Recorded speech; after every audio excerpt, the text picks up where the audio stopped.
Graça e paz, irmãos. Graça e paz. Graça e paz do nosso Senhor Jesus Cristo. Graça e paz também os irmãos que nos ouvem pelo canal do YouTube, Comunidade Irmãos em Cristo. Que Deus abençoe a sua casa, a sua família, assim como todos nós aqui presentes essa noite. Antes de iniciarmos, eu gostaria de convidar toda a igreja para nós abrirmos as nossas Bíblias na Epístola aos Romanos, capítulo 5, e todos juntos vamos fazer a leitura dos versos 6 ao 11. Romanos, capítulo 5, 6 a 11. Porque Quando nós ainda éramos fracos, morreu ao seu tempo pelos ímpios. Dificilmente alguém morreria por um justo, pois poderá ser que pelo bom alguém se anime a morrer. Mas Deus prova o seu próprio amor para conosco pelo fato de ter Cristo morrido por nós, sendo nós ainda pecadores. Logo, muito mais agora, sendo justificados pelo seu sangue, seremos por ele salvos da ira. Porque se nós, quando inimigos, fomos reconciliados com Deus, mediante a morte do seu Filho, muito mais estando já reconciliados, seremos salvos pela sua vida. E não apenas isso, mas também nos gloriamos em Deus por nosso Senhor Jesus Cristo, por intermédio de quem recebemos agora a reconciliação. Vamos orar pela mensagem. Querido Deus, obrigado por ter enviado o seu Filho Jesus, por ter morrido na cruz do Calvário por cada um de nós. Por ali na cruz o Senhor ter nos justificado e nos reconciliado com Deus.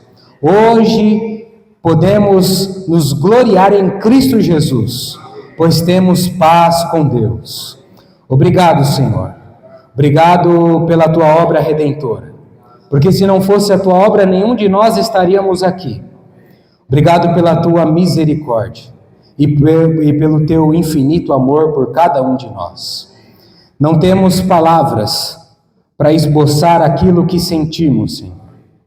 Mas, Senhor, nos ajuda no nosso dia a dia a olharmos para a tua cruz e a tua cruz ser motivo de esperança e de perseverança para cada um de nós. Louvado seja o teu santo nome. Esteja presente nessa reunião, nesta palavra, Senhor. Senhor, nada faz sentido sem ti. Senhor, nós não estaríamos aqui essa noite se não fosse o Senhor. Por isso, Senhor, reina aqui abundantemente. Seja o centro dessa reunião e desta ministração. Tudo para a glória de Deus Pai e para a vergonha do inferno. Em nome de Jesus oramos. Amém. Bom, amados irmãos, então neste final de semana nós vamos dar continuidade à nossa série expositiva bíblica do livro de Romanos, da Epístola aos Romanos.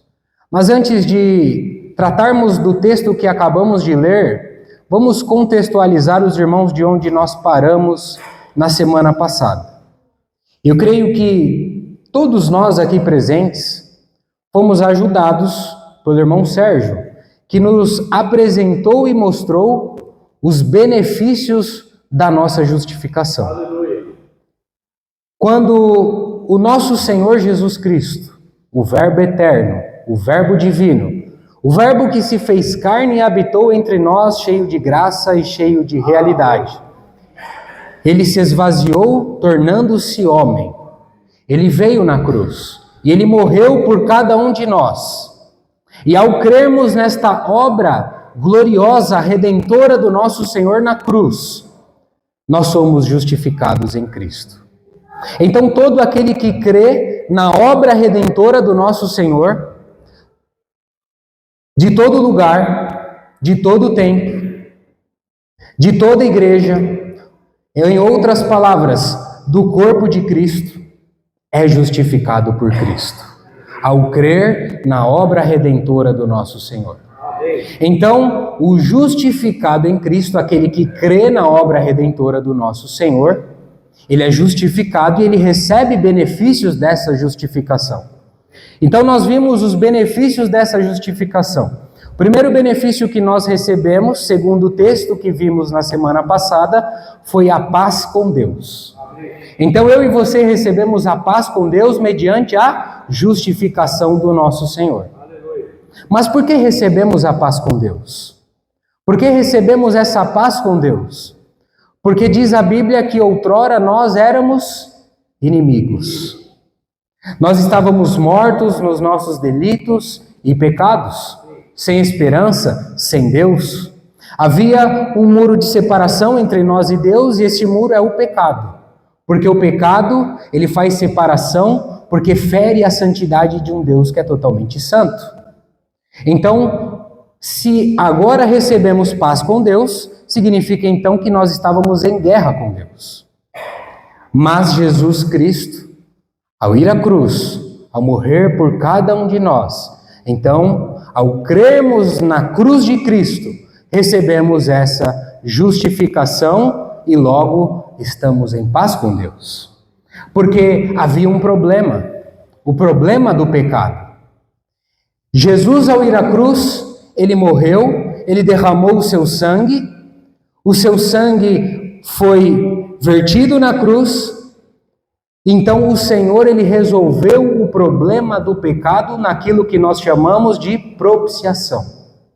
Na cruz o Senhor nos propiciou, ou seja, houve derramamento de sangue.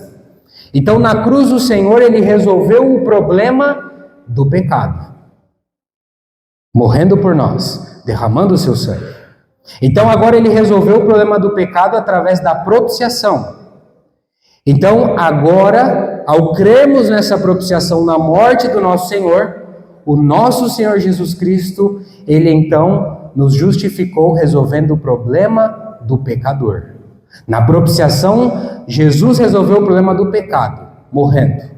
Ao crermos na cruz de Cristo, nós somos justificados e Jesus agora resolve o problema do pecador, que somos nós. Então agora nós podemos nos achegar a Deus e Deus Pai olhar para cada um de nós e vermos que nós somos justos, mediante o sacrifício substituto de Cristo na cruz do Calvário. Então agora nós somos justos, justificados. Deus, quando olha para nós, ele não olha mais o pecado, porque Cristo já resolveu, já pagou o alto preço por cada um de nós. Mas se nós cremos na cruz de Cristo, mediante a fé, e somos salvos pela graça, o texto continua dizendo o quê? Que nós precisamos permanecer firmes nesta graça. Mas eu e você não permanecemos firmes nessa graça pelos seus esforços humanos, por aquilo que você realiza, por aquilo que você faz a Deus. Você permanece nessa graça porque Ele já fez tudo por você. Porque um dia Ele já morreu, Ele já pagou um alto preço por você. Não é o seu mérito, não é meritocracia sua. Ao crer na cruz de Cristo, mediante a fé, nós somos salvos pela graça e permanecemos nessa graça porque entramos nessa graça. Então, se você foi salvo pela graça, foi justificado, está em paz com Deus, nós vemos então que a vida deste justo é de permanecer nessa graça, e quando você permanece nessa graça, então significa que a sua esperança agora não está mais naquilo que os seus olhos podem ver, naquilo que os seus ouvidos podem escutar, não está nas circunstâncias ao seu redor. Uma vez que você é salvo e salvo pela graça, justificado, está em paz com Deus, permanece firme nessa graça, você passa então a ter a sua esperança na glória futura de Deus. Você deixa de olhar para as circunstâncias, você deixa de olhar para o que os seus olhos veem e o que os seus ouvidos escutam. Mas então significa que agora estou em paz com Deus, que eu fui justificado, que Jesus resolveu o problema do pecado e a minha posição perante Deus, porque agora eu sou justo perante Deus, Que eu permaneço firme nessa graça, que a minha vida agora é um mar de rosas. Eu não tenho problema, não tenho tribulação, eu não passo por nenhum problema na minha vida. Essa então é a vida do crente agora, justificado e justo perante Deus? E a resposta para isso é não. Porque a Bíblia diz que no mundo teremos aflições, mas tem de bom ânimo, eu venci o mundo. A Bíblia diz também que ainda que passemos pelo vale da sombra da morte, não temeremos mal nenhum. Por quê? Porque Cristo está conosco. Deus não prometeu para mim e para você um mar de rosas, mas Deus prometeu para cada um de nós permanência constante, de que Ele estaria conosco todos os dias. É isso que Cristo prometeu para cada um de nós. Então, nós precisamos permanecer firmes nesta graça. Permanecermos firmes nesta graça. Não olhando para as circunstâncias, para aquilo que os nossos olhos veem, para aquilo que os nossos ouvidos escutam. Mas continuando, então, se passamos por essas tribulações, e de fato iremos passar por essas tribulações, diz o texto que nós vimos, que essas tribulações, essas perseguições que eu e você podemos passar, gera algumas coisas na vida do justo. E a primeira coisa que gera na vida desse justo é o quê? A perseverança. Então você passa a perseverar. Mas você persevera por quê? Pelaquilo que os seus olhos veem? Por aquilo que os seus ouvidos escutam? Pelas circunstâncias? Não. Você persevera porque você sabe em quem você crê, que é o seu justificador, Jesus Cristo. Então, se você persevera, logo depois, o que gera em tudo isso, dos benefícios da justificação? A experiência. Você fica experiente. Por quê? Porque você passou por um problema, por uma tribulação, por uma perseguição. Isso amadurece você, isso molda o seu caráter, então você passa a ter experiência. Experiência não só para que, se de alguma maneira você venha passar por isso novamente, você esteja experiente, mas também se algum irmão venha passar a mesma experiência, você está ali para estender a sua mão e ajudar o irmão, porque você tem propriedade sobre aquilo. Porque você agora tem experiência. Deus moldou o seu caráter. Agora você tem a perseverança e a experiência. Mas para por aí, gera o quê? A esperança. Porque a sua esperança não está em você mesmo. Não está na força do seu braço. A sua esperança está em Cristo Jesus. A sua esperança está no seu Salvador. E somente no seu Senhor, o seu Salvador. Mas a diferença é que quando nós estávamos inimigos, aquém de Deus, aonde havia um problema entre nós e Deus, você e eu passávamos por esses problemas, tribulações, perseguições, e o que acontecia? Nós não entendíamos nada. Não era visível, não era palpável. Você não sabia o porquê que você estava passando por essas coisas. Mas agora o justo, quando passa por tribulações, por estes problemas, agora é perceptível. Agora é visível qual é o objetivo de passarmos por isso. É a esperança. É a perseverança de depositarmos não em nós mesmos, mas somente no nosso Senhor Jesus Cristo. E diz o texto, ainda que a esperança, então, o que acontece? Que essa esperança não confunde. Por quê? Porque é gotejado o amor de Deus. É isso que diz o texto? Não, é derramado o amor de Deus através de quem? Do Espírito Santo, que passa a habitar na vida do justo. E esse Espírito Santo foi outorgado, foi nos dado. Ninguém tira ele de você. É um selo, é uma garantia. Ninguém tira o Espírito Santo da vida do justo em Cristo Jesus. Então, se esse amor é derramado na vida do justo, do justificado em Cristo Jesus, entramos agora então no texto que nós lemos essa noite, e eu chamo a sua atenção ao verso 6, que diz o seguinte: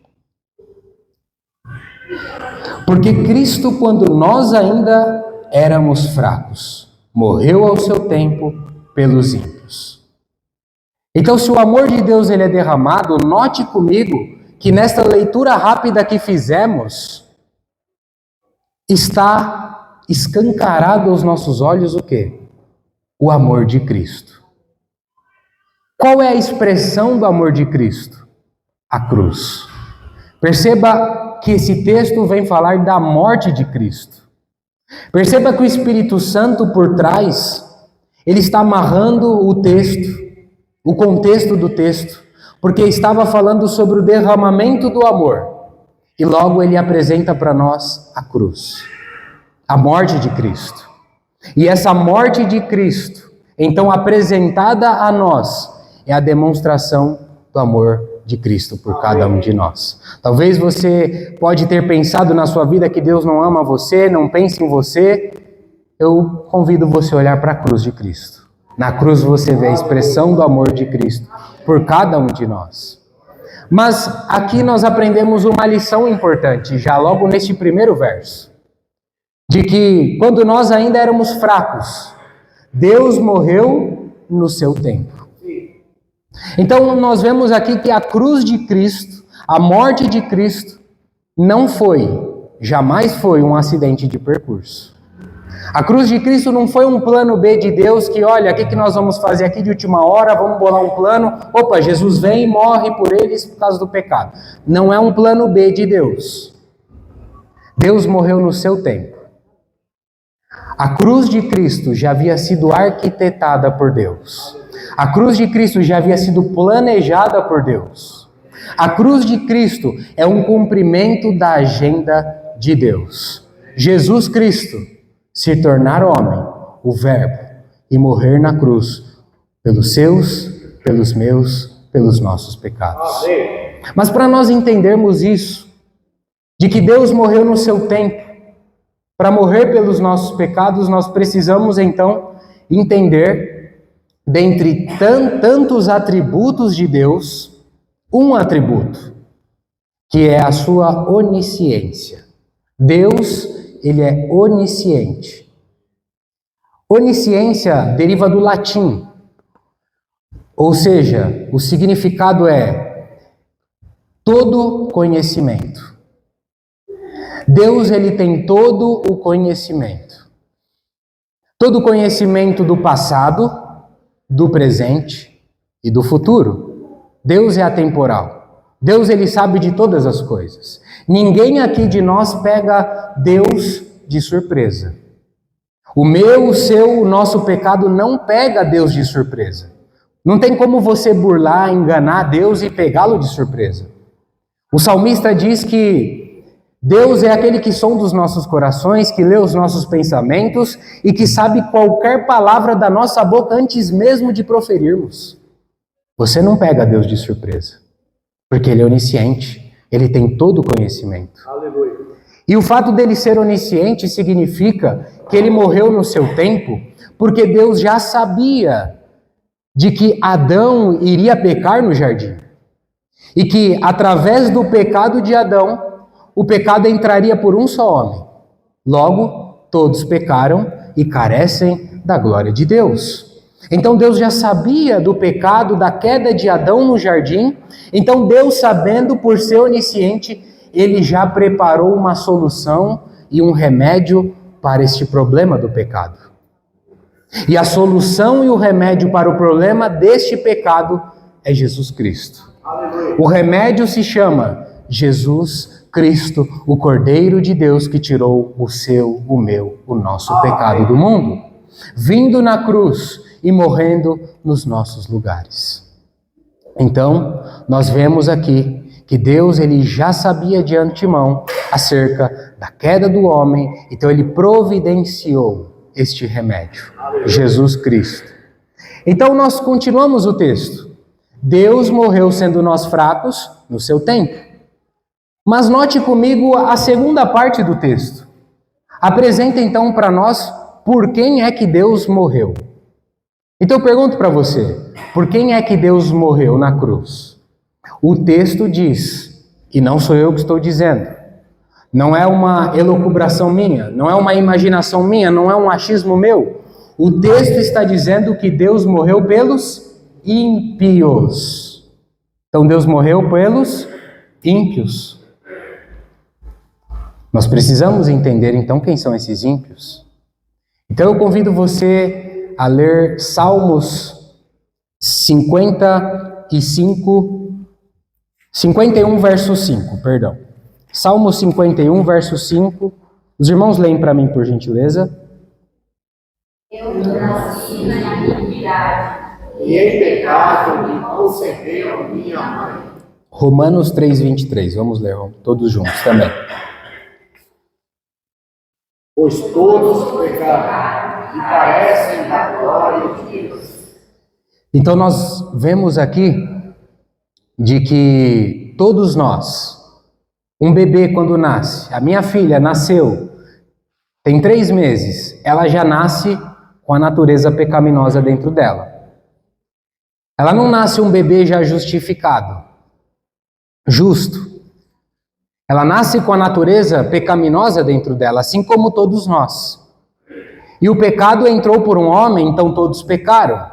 Então quem são esses ímpios? Todos nós. Toda a humanidade. Toda a humanidade, ela nasce com essa natureza pecaminosa. Então, se toda a humanidade nasce com essa natureza, toda a humanidade é ímpia. Então, Deus morreu por quem? Pelos ímpios. Perceba que não diz aqui que Deus morreu por um grupo de pessoas. Há um grupo de pessoas que diz que Deus morreu pelos eleitos, e somente pelos eleitos. É o que o texto apresenta? Não, ele morreu pelos ímpios. Então não é eleitos aqui. Há quem pense, ou já escutou no seu passado, de que Deus morreu por um grupo de pessoas de uma determinada igreja, de um determinado ministério. Mas a Bíblia está dizendo que Deus morreu pelos ímpios. Aleluia. E nós não nos preocupamos com o que nós já escutamos, hoje, amanhã ou no passado. Nós nos preocupamos com o que a palavra de Deus nos apresenta. A palavra de Deus, ela apresenta diversos versículos de quem Deus morreu. Aqui nós vemos, morreu pelos ímpios. No versículo depois, posterior, nós vamos ver que pelos pecadores.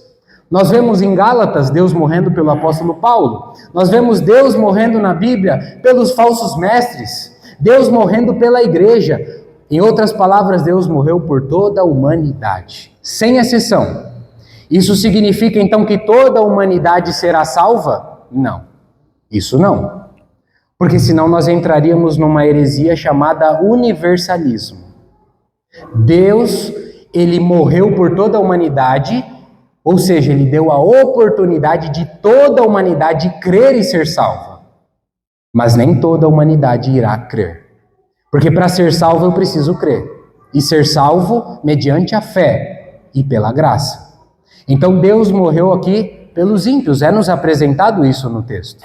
Continuamos o texto. Verso 7. Dificilmente alguém morreria por um justo, pois poderá ser que pelo bom alguém se anime a morrer. Verso 8. Mas Deus prova o seu próprio amor para conosco, pelo fato de ter Cristo morrido por nós, sendo ainda nós pecadores. Então eu chamo a sua atenção aqui para a analogia que o apóstolo Paulo faz. E olha que interessante este contraste que o apóstolo faz e nos apresenta. No verso 7 ele diz o seguinte, olha, há um homem justo e há um homem bom. Por um homem justo, dificilmente alguém vai resolver um dia morrer por um homem justo. Esse homem, ele é justo, ele paga suas contas em dia, não está devendo nada para ninguém, é um bom trabalhador, é um homem justo que ele atribui a justiça a quem merece segundo a lógica humana. É um homem justo. Você dificilmente vê pessoas morrendo por um homem justo aí. Você não vê no noticiário, olha, o camarada resolveu morrer por pelaquela outra pessoa porque ele era justo. Você não vê isso. Mas o apóstolo Paulo, ele diz, olha, talvez, ou seja, ainda é muito difícil, alguém resolver talvez morrer por um homem bom. O sujeito, ele é bom, é um bom homem, é um bom marido, é um bom pai, é um irmão bom, uma pessoa piedosa, caridosa. Talvez por uma pessoa boa, talvez alguém possa morrer, mas é difícil. Paulo está apresentando para nós aqui a lógica humana, daquilo que nós pensamos, de que alguém talvez morreria por uma pessoa boa. Mas note comigo o contraste de sacrifício no verso 8, porque o apóstolo Paulo agora vem apresentar para nós o pensamento e a lógica de Deus, contrariando então a lógica humana. Então, pare e pense comigo que a morte de Cristo, ela contrariou a lógica humana. Verso 8. Mas Deus prova o seu próprio amor para conosco, pelo fato de ter Cristo morrido por nós, sendo ainda nós pecadores. Um homem justo ninguém morre, por um homem bom talvez. Deus morreu, sendo nós ainda pecadores. Sendo a pior espécie de pessoa, Ele morreu por nós. Morreu pelos nossos pecados. Que morte gloriosa é essa do nosso Senhor, que contraria a lógica humana? Nós não merecíamos isso, mas pelo seu amor, Ele morreu por nós. A morte de Cristo, diz o texto, que evidencia, emoldura aos nossos olhos o quê? O amor de Deus por nós. Nós éramos pecadores, ofendemos a Deus. Nós que colocamos aquela coroa de espinho na sua cabeça, mas Ele morreu por nós. Nós que perfuramos o seu lado, e Ele morreu por nós. Nós que demos aquele caniço de vinagre, Ele tendo sede. E Ele orou ao Pai e disse: perdoa, pois eles não sabem o que fazem. Fomos nós, pecadores, imundos, a pior espécie da humanidade. Mas Ele resolveu morrer por cada um de nós, sendo nós ainda ímpios e pecadores. Que amor é esse do nosso Senhor? Continua o texto. Logo muito mais agora, sendo justificados pelo seu sangue, seremos por Ele salvos da ira. Então nós vemos aqui que nós fomos justificados. Isso não é surpresa para cada um de nós. Estamos escutando nas mensagens que fomos justificados, sobre justificação, que somos justos perante Deus. Mas eu chamo a sua atenção aqui porque esta justificação que você recebeu, que eu recebi, que todos nós recebemos, teve um preço. E qual preço foi essa justificação que um dia nós recebemos? Preço de sangue. Ele derramou o seu sangue para justificar você, para nos justificar. Ele pagou um alto preço pelo qual nós jamais poderíamos pagar. Ele foi na cruz. Naquela cruz do meio era para estar você pendurado, era para eu estar pendurado, mas é Ele que foi ali pendurado e morreu por cada um de nós. Ele pagou um alto preço, derramamento de sangue, para justificar você, para nos justificar. E nos justificar para quê? Para sermos crentes que olhamos para aquilo que vemos com os nossos olhos? Derramou o sangue, pagou um alto preço para sermos crentes que ficamos nos baseando naquilo que escutamos?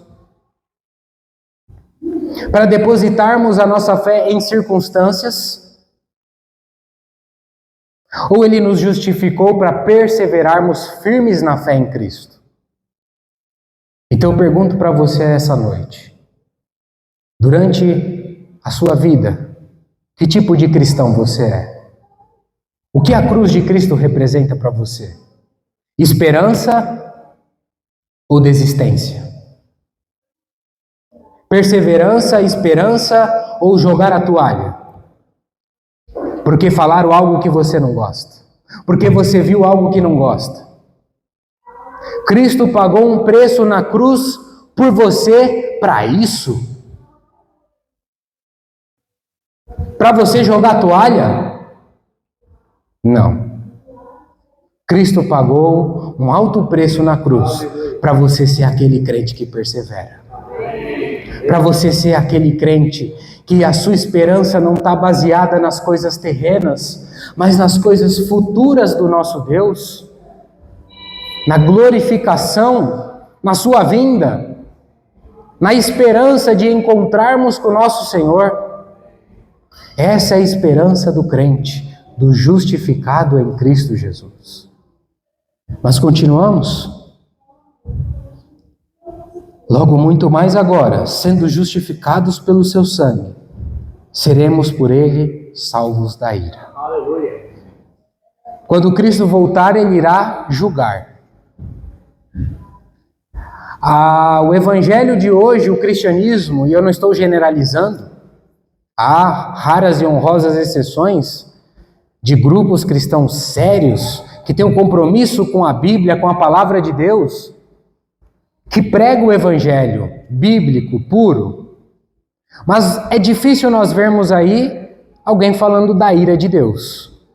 Hoje em dia você só vê o amor de Deus para lá, o amor do Deus que é amor, que permite tudo, que passa a mão na cabeça de todo mundo, que no final vai dar tudo certo, vive do jeito que você quiser, vai dar tudo certo, no final ele é misericordioso, ele é amor. Mas esquece do Deus que quando ele vier, ele será um reto juiz. E que ele irá colocar os seus inimigos debaixo dos seus pés. Mas se você é crente e você é justificado, o texto nos apresenta que você será salvo dessa ira. Isso aqui é para os ímpios, para aqueles que são incrédulos, que não creu no Senhor. Neste dia, para você que é justificado, será um motivo de alegria, de paz para você. Mas para aqueles que estão na impiedade, que não creem em Cristo Jesus, será um motivo de choro, será motivo de problema, será um motivo de, meu Deus, por que eu não criei? Então Paulo está dizendo aqui, se você é justificado, se você crê na obra redentora de Cristo, naquele dia você será salvo da ira. Então o justificado será salvo da ira de Deus contra os seus inimigos. Mas continuamos o texto. Porque se nós, quando inimigos, fomos reconciliados com Deus, mediante a morte do seu Filho, muito mais estando já reconciliado, seremos salvos pela sua vida. Então nós vemos daquilo que falamos. Nós éramos o quê? Inimigos de Deus, alheios a Deus. O pecado fazia separação entre nós e Deus. Na propiciação, Deus resolve o problema do pecado, pagando um alto preço. Na justificação, Deus resolve o problema do pecador, nos concedendo então o direito de nos apresentarmos a Deus agora como justos.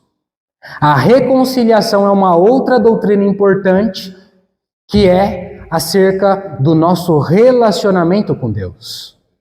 Se nós éramos inimigos, como o texto diz, quem é que nos reconciliou com Deus? Pai, Jesus, o Filho. Então, na cruz de Cristo, ao morrer nos nossos lugares, Jesus, então, ele fez a paz entre nós e Deus. Mas note comigo que quem ofendeu a Deus, a parte ofensora, fomos nós com os nossos pecados. Deus foi a parte ofendida. Nós o ofendemos. Porque o pecado ofende a um Deus que é santo. Então note comigo que quem é que nos reconciliou com Deus não foi a parte ofensora, mas sim a parte ofendida, contrariando novamente a lógica humana.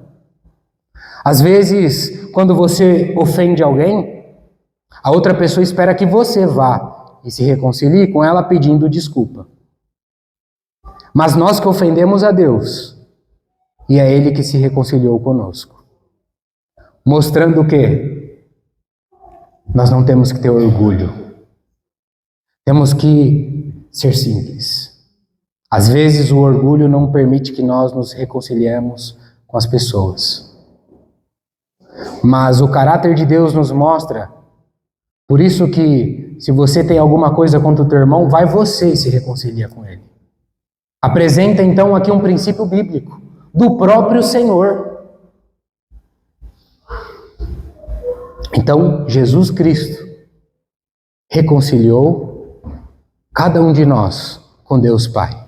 Resolvendo o problema de relacionamento, então você e eu podemos nos achegar a Deus somente mediante Jesus Cristo. Por quê? Porque Ele é o seu único intermediador. Pastor de igreja nenhum intermedia você. Profeta nenhum intermedia você. Apóstolo nenhum intermedia você. Maria não é intermediadora de você. Nossa Senhora não é intermediadora de você. Só Jesus. Aleluia. Somente Jesus. Só Ele faz você e eu chegarmos a Deus. Porque é Ele que nos reconciliou, resolvendo o problema. Se outrora éramos inimigos, agora podemos nos achegar a Deus como amigos. Como seu amigo. Porque Ele resolveu o problema. Então, muito mais agora, reconciliados com Deus. E não apenas isto, mas também... Os irmãos, lê o verso 11 para mim. Não apenas isso, mas também nos gloriamos em Deus, o nosso Senhor Jesus Cristo, por intermédio de quem recebemos agora a reconciliação. E não apenas isto, mas também nos gloriamos em Deus, por nosso Senhor Jesus Cristo, por intermédio de quem recebemos agora a reconciliação. Nós vemos aqui que o apóstolo Paulo está apresentando para nós que se você foi reconciliado, está em paz com Deus, Jesus pegou a nossa mão e fez as pazes com Deus, resolvendo o problema de relacionamento conosco. Agora, o apóstolo Paulo está dizendo para nós que isso é um motivo de nós, justificados, reconciliados, nos gloriarmos. Você pode encher o seu peito, estufar o seu peito e falar assim, olha, glória a Deus, porque eu fui reconciliado mediante Jesus Cristo. Ele não está dizendo, olha, enche o seu peito, estufe seu peito e dê glória a você mesmo. A glória não é sua, a glória é de Jesus, do reconciliador. Porque eu e você não fizemos nada. Não éramos capazes de nada, mas você e eu podemos agora nos gloriarmos em Deus por esta reconciliação. Porque agora você tem livre acesso a Deus por meio dessa reconciliação. É motivo ou não de nós nos gloriarmos em Deus? É motivo ou não de apontarmos essa glória devida a quem merece, que é a Deus? Você não deve dar glória a você mesmo.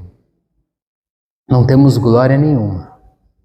Porque se não fosse Jesus vir como homem, como verbo e morrer, miseráveis.